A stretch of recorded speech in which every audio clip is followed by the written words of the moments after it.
Hello readers, so we'll be creating a mutation for our user which will involve us creating the user, updating the user and deleting the user. So and querying the user also. So we are going to start with creating the user. So in order to create the user, we have to click on user create. Then we click on agreement, then we click on input.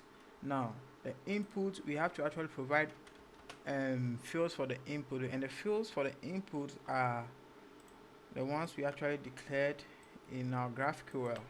So which is email, which is unique, name, username, password, and the rest. So we provide our email first, or you can start with any one of them with double quotes. So Rocky ASL with double L. Sorry. Then let's provide a name. Name Rocky ASL. Then let's provide a username. Rocky ASL with double L. Then the password. So assuming that the user is actually signing in with their credentials, so let's add the password. So the password will be Rocky ASL.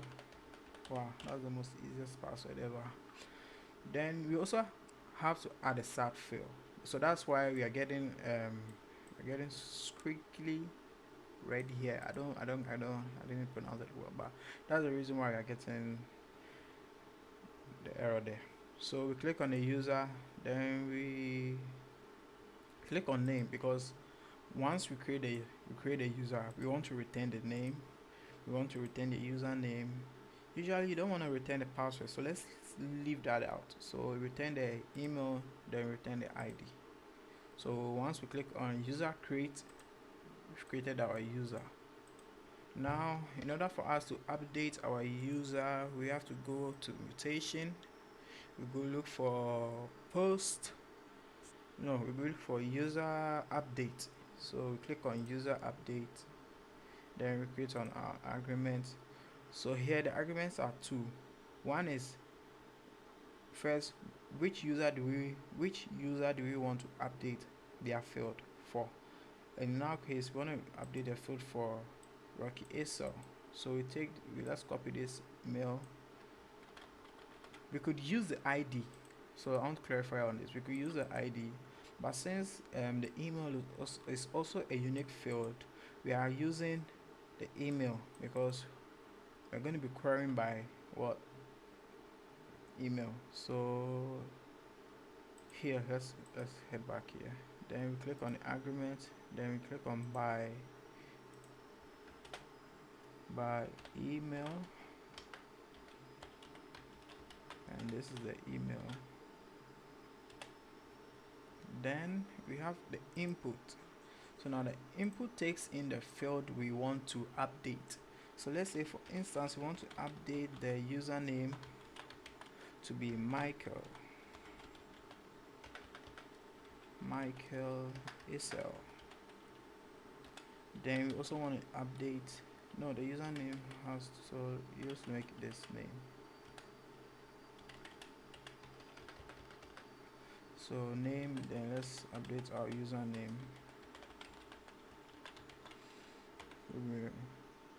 Michael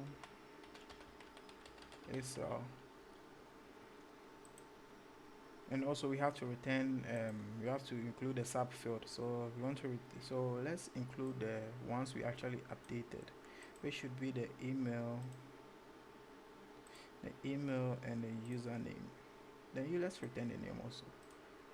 So we now have the username to be Michael ASL, the name to be Michael ASL, then the email is Rocky ASL. Great. Now let's query the user to find if maybe we've actually made the changes right. So let's query the user. So agreement, but let's click on the user, click on the agreement, click by, then by email, and the email is Rocky ASL with a double L. Then let's include name, username. Let's include the password here and the email and the ID. So we have everything. The name is Michael Esau. We have the username. We have the password, which is Rocky Esau with double L. Then we have email. Then we have our ID. So this is the ID of our user. Okay, then let's move on to deleting the user. So in order for us to delete the user, we go to the mutation. We go over to user delete, user delete, user delete. The argument we hit by, then we are deleting by email. Then we provide a subfield, which is the deleted ID. So in other words, the user ID.